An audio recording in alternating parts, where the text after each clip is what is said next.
Lunch బాక్స్‌లోకి ఏం వండాలో తెలియనప్పుడు మనం ఇన్‌స్టంట్‌గా అప్పటికప్పుడు ఎంతో రుచిగా ఉండే ఆలు పులావ్‌ని చేసుకుందాం. ఇందుకోసం కుక్కర్‌లో ఆయిల్ వేసుకొని, బంగాళాదుంప ముక్కల్ని వేసుకొని, లైట్ గోల్డెన్ కలర్ వచ్చేంత వరకు ఫ్రై చేసుకొని పక్కన పెట్టుకోవాలి.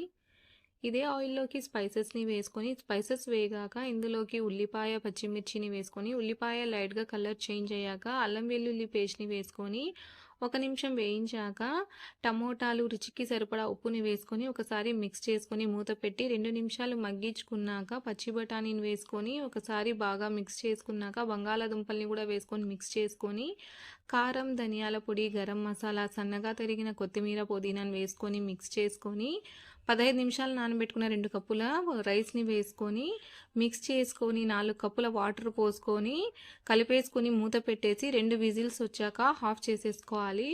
ప్రెషర్ పోయాక ఓపెన్ చేసి చూడండి. ఎంతో టేస్టీగా ఉండే పొడి పొడిలాడే మన ఆలు పులావ్ రెడీ.